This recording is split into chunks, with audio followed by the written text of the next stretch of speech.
Hello and welcome on day 3. Unfortunately, I am running way behind schedule. The sun is already going down. It's 6 p.m. and I have 2 hours until the COVID curfew kicks in. Let me find myself. I've very much been an extension of my computer today.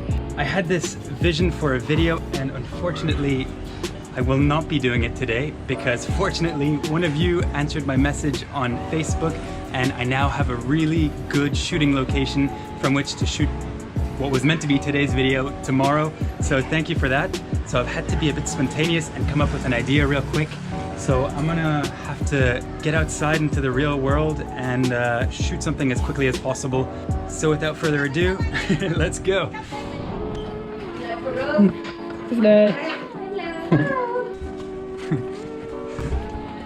So these are the back streets of where we live and there's always so much life and activity.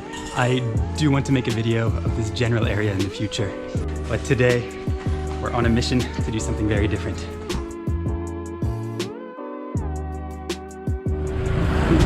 So as you've probably noticed by now, most people in Phnom Penh, they get around on two-wheelers, on motorbikes. Me, however, I personally prefer to cycle. This is still a very cycle-friendly city. It's nothing like Manila, Bangkok, or Jakarta, where the streets are built as highways. However, there are times when you do need to use a motorbike, and for that, I opt for using these guys. So this right here is a Go2.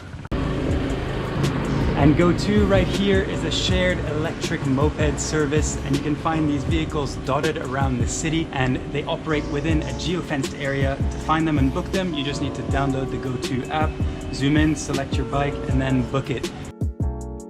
When you sign up to the app, you get your 2 first hours for free, and then once you've used up these 2 hours, you can top up your account and it works out cheaper than using a tuk-tuk. So I'm gonna activate this specific bike, number 1057, turn on. And you will see the dashboard automatically come on like magic. And like any normal bike, you have your throttle over here. You've got your lights, you've got a horn, your indicators. So all the same as a normal bike. And then of course, you can access a helmet in the helmet box. And here, we are oh so lucky to get pink helmets. For you, my lady. And we are off with our cool pink helmets here. And full disclosure, no, I am not sponsored by Go2, but I do know the president and co-founder, and I have worked with him in a professional capacity in the past, and I do owe him a video. Apologies, Carl, for the delay. I got a little, well, very distracted, but take this video here as a crude interest. It is getting very dark, so I might as well stop under this light and explain what this video is about. I want to go out and capture the motorbike madness around Phnom Penh, but because it's already dark and curfew is fast approaching, I will probably end up using a lot of old footage, but I'll still manage to somehow, through some form of alchemy, string together a video that tells an interesting story. So let's go shoot at least one time lapse. And to do that, I'd like to make my way towards the Independence Monument.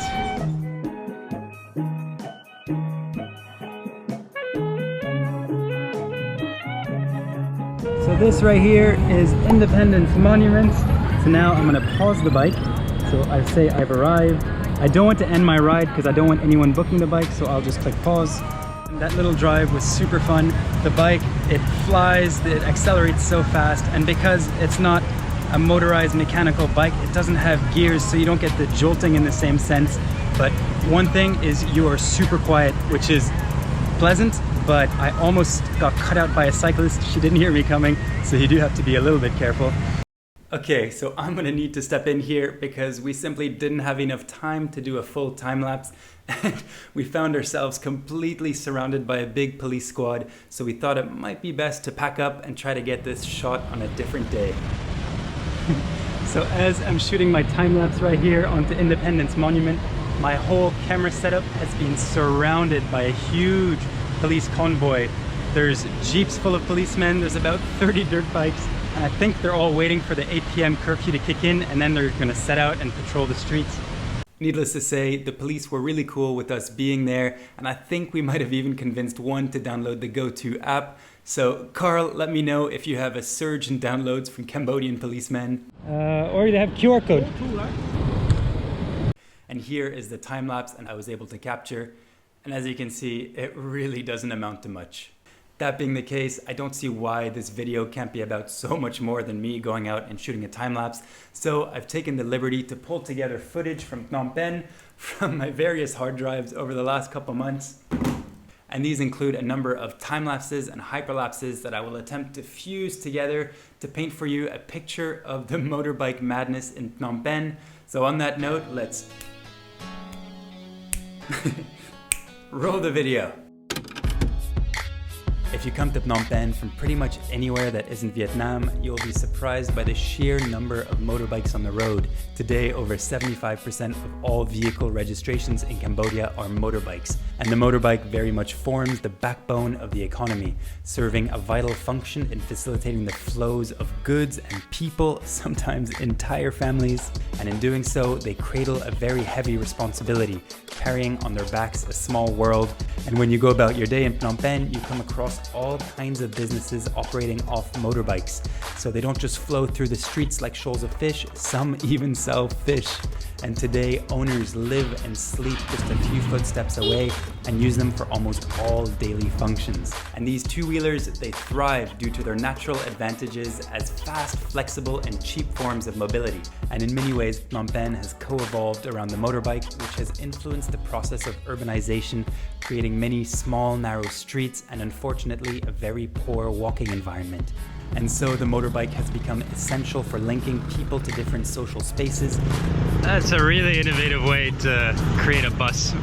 Lay down planks on a remote and people basically sit on those. There's like 14 seats pulled by a motorbike. And as such, motorbikes now outnumber all forms of transport, including passenger cars, tuk-tuks, and city buses. But they are much more than just a set of motorized wheels linking people to different social spaces. They are wrapped up in narratives of status, and as you go about your day in Phnom Penh, you will notice that no two bikes are the same. They've all been personalized, adapted, and stylized to meet the driver's desires or needs, and so they've essentially become an extension of self-expression. And despite their chaotic nature, because they are so small and space efficient, they do allow for much healthier urbanization than the private car. And because of this, they do not encourage urban sprawl to the same extent, because when in operation and when parked, they require very little urban space, so you don't have to build these big car parks and wide roads for them.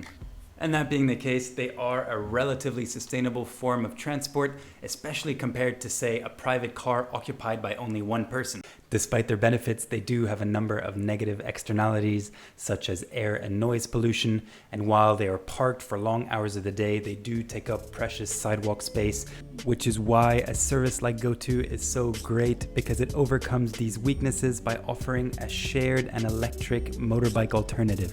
Go2 in Phnom Penh is certainly a timely solution, especially with the continued rise in congestion coupled with the widespread adoption of smartphones, because to avoid the kind of gridlock seen in Manila and Bangkok, this city really needs clean, quiet, cost-effective, and space-efficient mobility solutions. But we also need to look at the bigger picture here. These are much more than just a fun mode of transport, and assuming widespread adoption, they can have a positively disruptive impact by making privatized mobility optional and no longer necessary. And this in itself has many benefits. To us individuals, for example, we'll no longer need to pay for parking, or remember where we parked our bike, or even think about maintenance. And so we can live more car-free and carefree. And perhaps at this moment in time, a fully electrified vehicle fleet in Phnom Penh seems a little far-fetched, but if you could go back in time to, say, the 1960s, to a time when the main form of public or shared mobility was the three-wheel tricycle, here known as the cyclos, you would never have imagined that in several decades the city would be dominated by petrol-powered vehicles and that the cyclos would be on the verge of extinction.